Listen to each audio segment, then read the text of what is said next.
Have you ever wondered how you can make your arguments more effective and able to convince more people?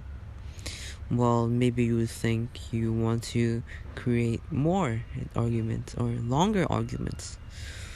You can make sure that your arguments are long so that they are more strong because they have more evidence in supporting your point. So maybe that way you'll convince more people and more effectively. Well, I'm here to tell you today that is wrong. This is called the argument dilution effect. When you come up with an argument, you think that you want to come up with more points, but sometimes this is a bias where when you come up with more points, maybe people think your argument is weaker. So this happens when if you come up with weaker arguments or more maybe some irrelevant arguments, your entire point is weaker, and it makes the strength of your argument less persuasive and convincing. So, for example, maybe someone has a very strong argument in favor of some policy, but also presents some weaker argument compared, and overall they make their strong argument weaker because of the dilution effect. So making more weaker arguments actually weakens your strong argument instead of supporting it, which is kind of counterintuitive if you think about it. And it can also occur when there's multiple arguments or you have a weaker argument for one case. So this means that you will want to have less arguments in your case if you want to persuade people. So here's some real life occurrence that might happen if you want to know about the map where it may happen.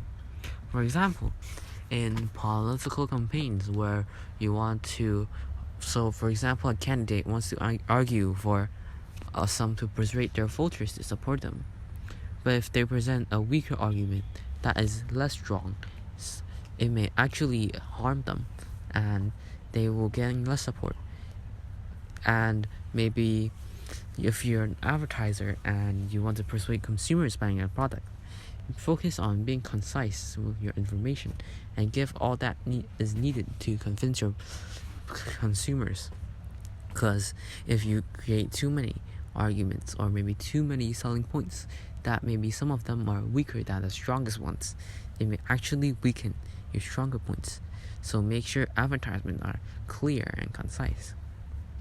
Or when you have public opinion in debates, you want to make your points less, but you want to make your points stronger.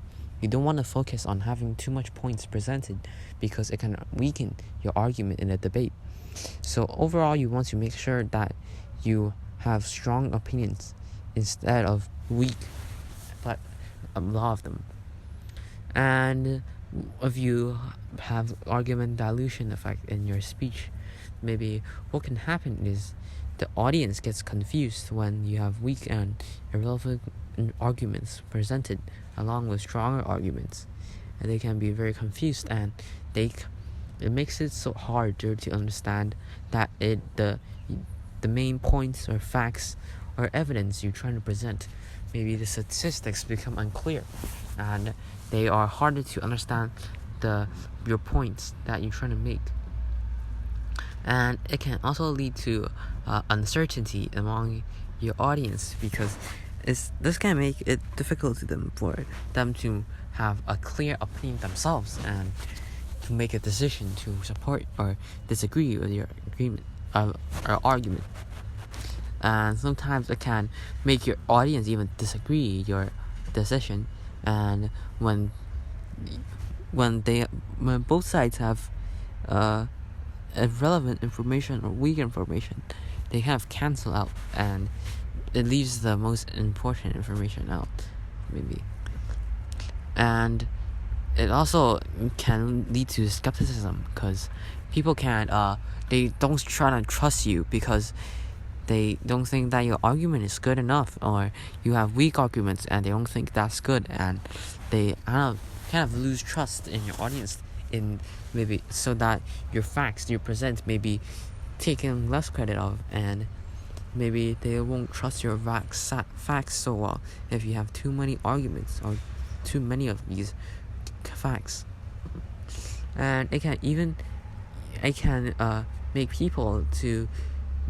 people hard to change their minds if you have a lot of arguments. Even when you have a new or strong argument, it can make it so that the chance of them accepting the argument is way less, and so you don't want that your weaker arguments to weaken your current arguments or future stronger arguments. So maybe you want to know how can you take advantage of these argument dilution effects in your speech. So you want to prevent having argument dilution effect by, for example, you can you give a strong argument instead of a weak one. So if you want to make an argument, you can make it so that it's strong but not a lot.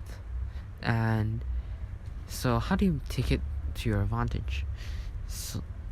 So for example, if your opponent, maybe in a debate or with an argument, you can, and they make a weak point, or they make a lot of weak points, and you have an audience listening to it that you need to persuade. Maybe you can target these weak points to make sure that these weak points are targeted so that you can strengthen the argument dilution effect amongst the audience that they may experience, so that your opponent actually has a stronger argument dilution effect compared to you, maybe.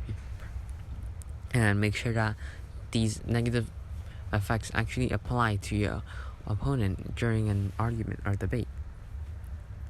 So for example, maybe you're a child and maybe you have a child, you're a parent, and you want to your child keeps saying that they don't want to go to school, which I suppose it is a very normal argument that a lot of child trying to make. So they come up with all these different kind of reasons that they don't want to go to school. For example, they may say that they actually have they have fever, they cough, they have all kind of sickness, illness, and maybe there's nothing important in school, they don't like school. They say a lot of things in their argument to keep away from going to school.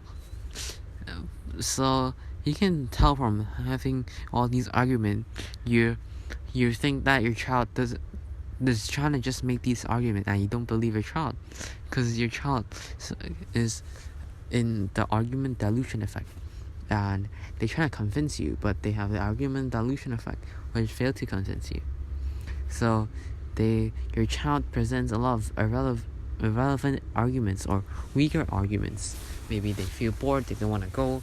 So these actually you can actually take advantage of these, and you trying to target a weaker argument they made. For example, they are feeling so sick and they are like on the edge of the line, and maybe you can say,